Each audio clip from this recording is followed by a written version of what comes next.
The next point, searching. Okay, up to this we discuss data structure, linear data structure, non-linear data structures. Okay, then use of array, how to handle array. Okay, then next one, sorting techniques, how to sort the data. Okay, that we discussed. The next one is searching. If the data may be sorted or non-sorted. Okay, then how to search a specific element. Okay, for that there are some searching techniques. So what is actually searching? Searching, okay, is an operation or it is a technique that helps to find the place of a given element or value in the list. Searching is nothing but it is an operation or it is one kind of technique that helps to find a place of a element or value in the list. Okay, so any search is said to be successful or unsuccessful. That is depend upon whether the element that is being searched is found or not. Means their successfulness or unsuccessful, that is depend upon it is found or not. Okay, some of the standard searching techniques that are available in data structure, that are linear search, or it is also called as a sequential search. This is a linear search or also called as a sequential search, and another one is a binary search. बघा, searching बघतो, search म्हणजे काय, शोधणं. Okay, तर ही एक कृती आहे किंवा एक एक प्रकारचं तंत्र आहे. ओके, ज्याच्यामध्ये आपण काय बघतोय की तो इलेमेंट त्याची व्हॅल्यू ती शोधतोय किंवा त्याची जागा शोधतोय. ओके, आणि हे जे काय सर्च आहे हे कशावर ठरतं की बाबा हे सक्सेसफुल आहे, म्हणजे आपल्याला तो मिळाला का नाही मिळाला. तो जर आपल्याला मिळाला, शोध आपल्याला गावला, तर तो साहजिकच सक्सेसफुल झाला, आपण शोधतोय ते सापडला. ओके, आणि जर तो आपल्याला सापडलाच नाही तर हे सगळं काय झालं, ऑपरेशन अनसक्सेसफुल झालं, आपल्याला जो रिझल्ट मिळालाच नाही आहे. ओके, तर बऱ्याचशा ह्या टेक्निक्स आहेत, त्यातल्या दोन टेक्निक्स आपण बघतोय. ओके, लिनियर सर्च, त्याला सिक्वेन्शियल सर्च असं म्हणतात, आणि दुसरी आहे बायनरी सर्च. ओके, ह्यातले आपण पहिली बघणार आहोत, that is a very simple one, that is a linear search. Okay, so this is the one of the simple searching method, that is linear search. Okay, so this is the technique. This technique search the element or element to be found in a searching. The element is to be found is searched sequentially in the list. So because of it is called as a linear search. मग हे एक linear search जे काय आहे याच्यामध्ये काय होतं की जे एलिमेंट्स मधून तुम्हाला व्हॅल्यू शोधायची आहे. ओके, तर इथे हे लिनियरली म्हणजे काय, क्रमवार ते शोधलं जातं. म्हणजे पहिल्यापासून ते सुरुवात करतं तो एलिमेंट हुडकण्यापर्यंत, म्हणजे पहिला, दुसरा, तिसरा, चौथा, असं हे क्रमानं ते पास जातं. Okay, so because of this, okay, it is called as, because of this kind of operation that we perform, so because of this technique we call them as a linear or it also called as it perform the operation in sequential manner. Because of that it is called as a linear search. So this method can be performed on both on sorted and unsorted list or the data. Okay, so in case of sorted list, searching starts from 0th element.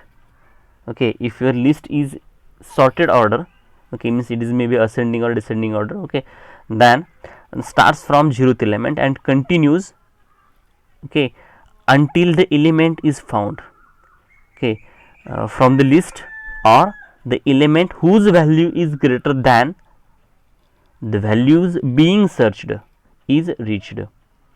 Okay, तर बघा, linear सर्चमध्ये साहजिकच linear search या पद्धतीचा उपयोग करून तुम्ही समजा अशा प्रकारचा डेटा आहे, तर तुम्हाला जे एलिमेंट शोधायचं आहे ते तुम्ही शोधू शकता.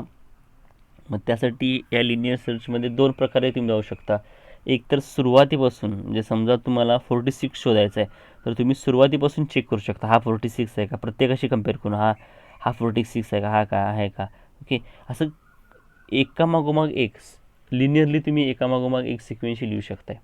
ओके, दुसरं असं आहे, म्हणजे ही जी काही टेक्निक आहे लिनियर सर्चमधली. ओके, तर तुम्ही अशा प्रकारे जर डेटा म्हणजे सॉर्टेड अनसॉर्टेड ऑर्डर असेल तर तुम्ही असं येऊ शकताय एकामागोमाग, आणि जर सॉर्टेड ऑर्डर असेल तर असंही होऊ शकतं. जर डेटा काय असेल सॉर्टेड ऑर्डरमध्ये असेल तर आपण इथपर्यंत शोधू पण शकतो. कुठपर्यंत की जो इलिमेंट शोधताय त्याच्यापेक्षाही मोठा इलिमेंट.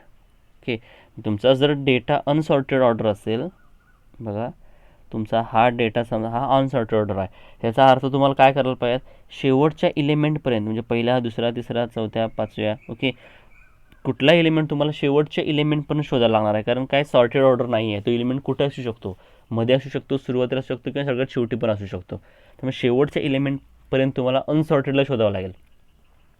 पण समजा तुमचा डेटा काय आहे सॉर्टेड ऑर्डरमध्ये आहे, समजा असेंडिंग ऑर्डरमध्ये आहे, चढत्या क्रमाने.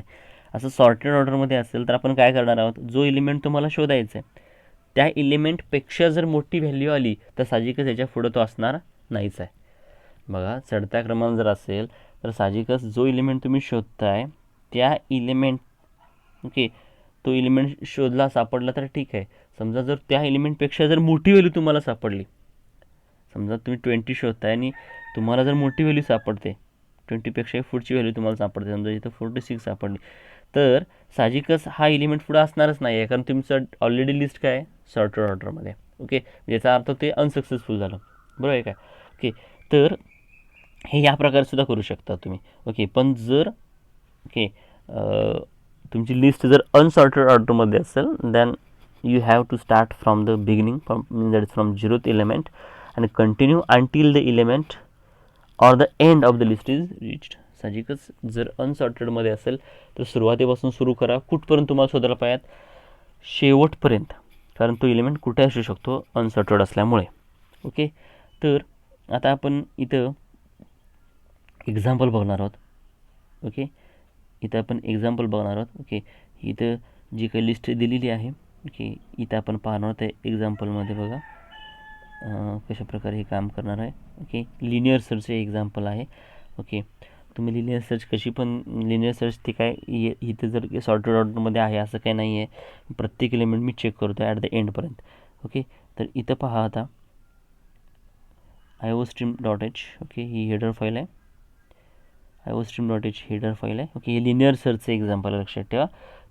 एका मागोमाग एक पहिल्यापासून सर्च करायला सुरुवात करतो, एलिमेंट जो तुम्हाला हवा आहे तो.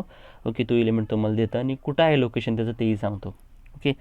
तर मेन जिथून एक्झिक्युशन स्टार्ट होतं त्याच्यानंतर याच ठिकाणी आलो, INT अरे of 10 ARR, that is the name of the अरे, आणि तो टोटल 10 एलिमेंट्स स्टोअर करून ठेवू शकतो. बाकी तरी ही नॉर्मल व्हेरिएबल्स आहेत, ती सिंगल व्हॅल्यू स्टोअर करतात. Coutमुळे स्क्रीनवरती प्रिंट होतं एंटर द अरे साईज. Coutमुळे प्रिंट होतं स्क्रीनवरती एंटर द अरे साईज काय असेल ते. आणि Nमुळे आपण अरेची साईज देणार आहोत. म्हणजे ॲक्च्युली अरे 10 एलिमेंट स्टोअर करतो मॅक्झिमम.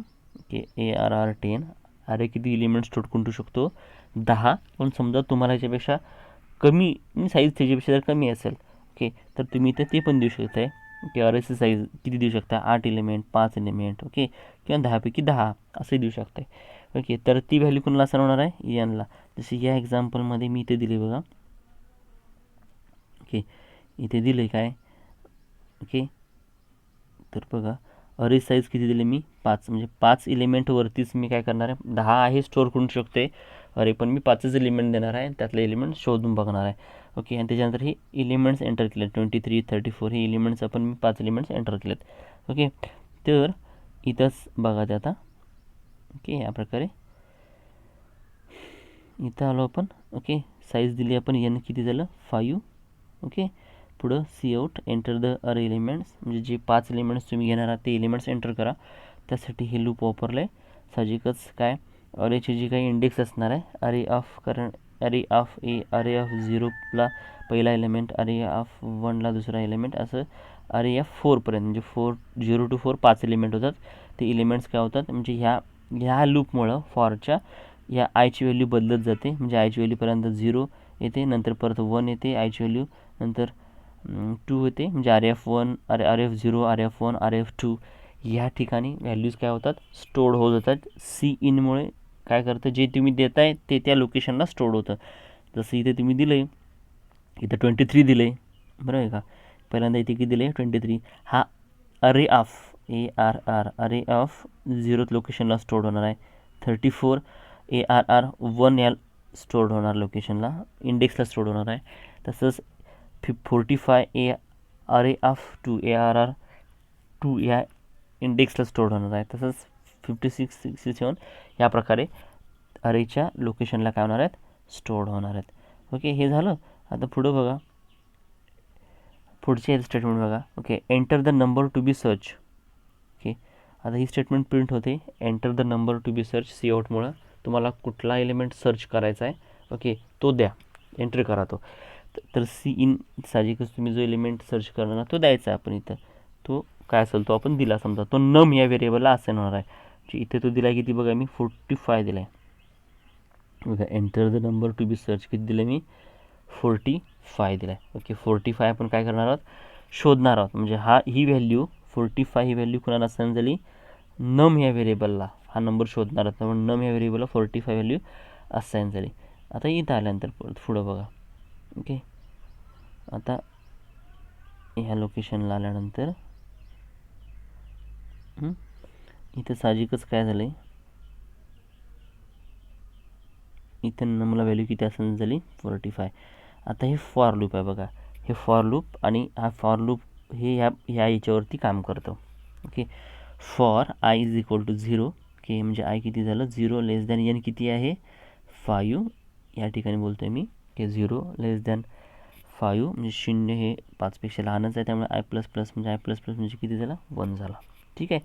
आता या कंडिशनला ते कुठं आलं, या ब्रॅकेटच्या आतमध्ये आलं, कर्ली ब्रॅकेटच्या. त्याच्यानंतर इथं आलं, इफ ARR आयची व्हॅल्यू किती आहे, 0, म्हणजे ARR ऑफ 0. इथं ARR 0ला व्हॅल्यू किती आहे बघा, ARR 0ला व्हॅल्यू जी आहे तुम्ही लिहून घेतला असाल तर 23 आहे. जो एलिमेंट पहिला एलिमेंट आपण इनपुट केला आहे बघा, त्याची व्हॅल्यू 23 आहे. तर ARR ऑफ 0 बघा, वाटल्यास इथे मी दाखवतो एकदा. इथं लक्षात ठेवा, ये नसेल तर हे महत्त्वाचं आहे ना, तर कुठं लिहून घ्या. हे बघा, ARR 0ला 23, ARR 1ला 34, ARR 2ला 45, ARR 3ला 56, ARR 4ला 67. हे वाटलंच कुठं लिहून घ्या की आता आपण काम करतो आहे बघा. ARR 0ला 23 आहे. तर इथं मी आता आलो आहे. ओके, ह्या लोकेशनला आपण आहोत. आता इथं बघूयात आपण की आय किती आहे, 0 लेस दॅन 5 आणि आय प्लस प्लस म्हणजे 1 जो नेक्स्ट टाईमला येणार आहे. ही कंडिशन ट्रू असताना 0 लेस दॅन 5 ट्रू असल्यामुळे इथं आलो. इफ हे कंडिशनल कंट्रोल स्टेटमेंट आहे, जे चेक करतं कंडिशन बरोबर आहे का. ARR 0ला किती व्हॅल्यू असताना आहे बघा, मी म्हटलं मग अशी ती 23 इज इक्वल टू, म्हणजे इथे हे चेक करतं दोन्ही नंबर सारखे आहेत का. नम किती बघितला आहे आपण, नम किती घेतला आहे, तो नमची व्हॅल्यू किती आहे, 45. 23 ही 45च्या सारखं आहे का, इक्वल आहे का ते. तर ही कंडिशन काय होते, इथं फॉल्स होते. म्हणजे 23 हे 45 एवढी व्हॅल्यू नाही आहे. त्यामुळे ही इफची कंडिशन फॉल्स झाल्यामुळे ते काय करतं, इथून परत फॉर लूपला इथं वरती येतं. आता हा 1 जो इथं असाइन होतो आयला. ओके, म्हणजे आता परत काय झालं, हा 1 आय किती, 1 लेस दॅन 5 हे बरोबर आहे, आय 2 हे 1 हे 5पेक्षा लहान आहे, त्यामुळे आय प्लस प्लस झालं 2. आता परत ब्रॅकेटच्या ह्या आतमध्ये म्हणजे आपण थांबणार आहोत. इथं इफ कंडिशनल कंट्रोल स्टेटमेंट आहे. ARR 1ला इफ चेक करतं, ARR 1ची व्हॅल्यू नमची व्हॅल्यू सारखी आहे का. ARR 1ला व्हॅल्यू किती आहे, 34 आहे. 34 इज इक्वल टू नम किती घेतला आपण, 45 नंबर आपण ओळखतोय. 34 इज इक्वल टू 45 होतं का, नाही. ही कंडिशन काय झाली, फॉल्स झाली. फॉल्स झाल्यामुळे परत हे फॉर लूपला येतं, असंच फिरत राहणार आहे जोपर्यंत कंडिशन ट्रू होत नाही तोपर्यंत. ओके, सॉरी, हे लूप संपत नाही तोपर्यंत. आता परत आयची व्हॅल्यू 2 झाली होती, 2 लेस दॅन 5, आय 3 झालं, आय प्लस प्लस म्हणजे 3 हे 2 लेस दॅन 5 आहे. कंडिशन ट्रू झाल्यामुळे परत ब्रॅकेटच्या आतमध्ये इथं आलं. इफ परत चेक करतं, ARR आयची व्हॅल्यू किती, 2. अरे ऑफ 2ला व्हॅल्यू किती आहे, 45. इथे बघा 45 नमची व्हॅल्यू किती आहे, 45 इज इक्वल टू 45 कंडिशन काय झाली, ट्रू झाली. ही कंडिशन फर्स्ट टाईम आता म्हणजे ट्रू झाल्यामुळे ह्या ब्रॅकेटच्या आतमध्ये आलं इफच्या. इथं C is equal to 1, C या व्हेरिएबलला 1 व्हॅल्यू असाइन झाली. POS is equal to, POS हे व्हेरिएबल आहे, इज इक्वल टू आय किती आहे बघा, इथं 2 बरोबर. इथे आहे बघा, 2 + 1 इथं 2 + 1 हे 2 + 1 किती, 3. म्हणजे कुठल्या पोझिशनला ॲक्च्युली 3 पोझिशनसाठी म्हणून POSला व्हॅल्यू किती असेल तरी 3. आणि ब्रेक ही जी काय स्टेटमेंट आहे ही कंट्रोल बाहेर फेकते, कशाच्या, लूपच्या बाहेर कंट्रोल फेकते. लूपच्या बाहेर जे का पहिली स्टेटमेंट असेल शेवटून पहिली स्टेटमेंट असेल म्हणजे लूपच्या बाहेर फेकल्यानंतर सगळ्यात त्याच्या लूपच्या बाहेरची जी का पहिली स्टेटमेंट असेल शेवटची तिथं, म्हणजे हे फॉरचं लूप आहे. ओके, तर बघा इथं काय काय आलं आहे, पोझिशनला 3 व्हॅल्यू आहे. ओके, ब्रेकमुळं कंट्रोल फेकते लूपच्या बाहेर. फॉर हे लूप आहे, हे स्टार्ट झालं आणि हे संपते कुठे, इथं. ह्याच्या बाहेर पहिली स्टेटमेंट कुठली, इथं आले ते. If C is equal to 0 ही condition, C is equal to 0. Actually इथं सी किती झाले बघा, 1 झालं आहे. त्यामुळे सीची व्हॅल्यू किती, 1 इज इक्वल टू इथं 1 इज इक्वल टू 0 कंडिशन काय होते, फॉल्स. ही कंडिशन फॉल्स झाल्यामुळे कुठं आलं ते एल्सला. एल्सला आल्यानंतर पुढं बघा आता. ओके, एल्सला आलं. ओके, एल्सला आल्यानंतर पुढं इथं एल्सला आलं. इथं सी आऊटमुळे ओके नम किती, नमला व्हॅल्यू किती असणार आहे, 45 फाउंड ॲट. ओके, हे डबल कोटेशनच्या आतमध्ये असल्यामुळे फाउंड ॲट हे डबल कोटेशनच्या आतमध्ये, त्यामुळे ॲज प्रिंट होणार आहे. नमची मात्र व्हॅल्यू प्रिंट होणार आहे. 45 फाउंड ॲट पोझिशन POSला व्हॅल्यू किती आहे, 3. ओके, जास्त प्रिंट होतं. इथं जर बघितलं आउटपुटला, इथे जर बघा वाटल्यास इथे दिले बघा. ओके, 45 फाउंड ॲट पोझिशन 3, म्हणजे इथं नमची व्हॅल्यू किती आहे ती 45, फाउंड ॲट पोझिशन POSची व्हॅल्यू किती आहे 3, ते इथे प्रिंट झालं. याचा अर्थ आपल्याला काय झालं, आपल्याला काय शोधलं काय, पण इथं आपण 45 here we search the element. Okay, 45 in the list, this is the list. Okay, and the 45 is at the position 3rd, so here it shows 45. Okay, 45 is at position 3. Okay, ह्या प्रकारे हा लिनियर सर्चचा आपण logic बघितलं. ह्या प्रकारे हा प्रत्येक इलेमेंटशी तो चेक करत जातो आणि विशिष्ट ठिकाणी जेव्हा तो इलेमेंट त्याला भेटेल त्यावेळेला तो इलेमेंट तुम्हाला तो कुठल्या लोकेशनला आहे हे पण काय करतो, दाखवतो, ती व्हॅल्यू दाखवतो त्याची.